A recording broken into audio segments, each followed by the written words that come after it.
Muito bem, exercício 1 da aula 4. Colocam-se 420 gramas de gelo a zero num calorímetro com água a 30.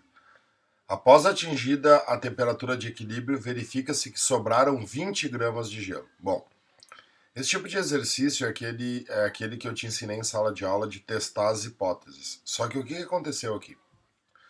Tu misturou gelo a zero, quer dizer, gelo que estava pronto para virar líquido, gelo fundente, com água a 30. A água começa a perder temperatura e começa a derreter todo o gelo. O que aconteceu aqui? A água não derreteu todo o gelo. Ela não conseguiu, ela não tinha energia suficiente para derreter todo o gelo. Sempre que isso acontece, que a água não derrete todo o gelo, a temperatura de equilíbrio é 0 graus Celsius. Porque o 0 graus Celsius é a única temperatura que o gelo e a água podem coexistir. Se a água não conseguiu derreter todo o gelo, é porque ela chegou a zero. Como ela chegou a zero e o gelo já estava a zero, acaba a troca de calor, por isso que sobrou gelo. Então ele pede a temperatura de equilíbrio e a quantidade de calor ganha pelo gelo. A temperatura de equilíbrio eu já sei que é zero. E a quantidade de calor ganha pelo gelo é o que moleza. Qual é a massa de gelo que derreteu? 400 gramas, né? Tu tinha 420 e sobrou 20, então derreteu 400. E o L de fusão do gelo é 80. Então a quantidade de calor ganho pelo gelo é 32 mil calorias, ou 32 quilocalorias. Então, resposta letra E. Beleza? Agora vamos para 7. Os termômetros são construídos baseando-se numa relação linear entre a temperatura e alguma grandeza termodinâmica. Tendo presente esse tipo de relação, o ponto de fusão do gelo a 1 atmosfera fica com 150 centímetros cúbicos e a ebulição da água a 1 atmosfera 450 centímetros cúbicos. Qual o seu volume em 50 graus Celsius?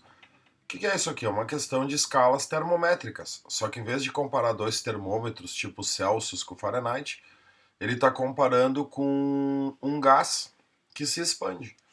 Então, nós temos a escala Celsius, graus Celsius. Né? O que é isso aqui? É uma regra de 3 composta. O que eu sei aqui? Aqui embaixo eu tenho 0 e aqui em cima eu tenho 100. Né? O ponto de fusão e o ponto de ebulição. Os pontos fixos a gente chama. E aí aqui do lado, ele fez uma escala comparando com o volume. O que ele diz aqui? Que o ponto de fusão do gelo equivale a 150. Então 0 equivale a 150. E 100 equivale a 450. E aí ele pede quanto valerá 50 aqui nessa escala, que aqui vai ser meu x. Então te lembra? A variação do meio para baixo, a variação de cima para baixo, ou se tu não quiser fazer por regra de 3 composta, monta um gráfico e faz a equação da reta, que dá na mesma aqui. Então como é que fica? 50 menos 0, a variação do meio para baixo, sobre 100 menos 0, é o mesmo jeito de achar a fórmula do Celsius por Fahrenheit. Isso tem que ser igual a x menos 150 sobre 450 menos 150. Esse é o roteiro, né, para montar o exercício. Então eu vou ter aqui 50 sobre 100 igual a x menos 150 sobre 300. Posso cancelar esses dois zeros com esses dois zeros. Aqui sobra 3, o 3 sobe multiplicando. Então 3 vezes 50, 150, que é igual a x menos 150.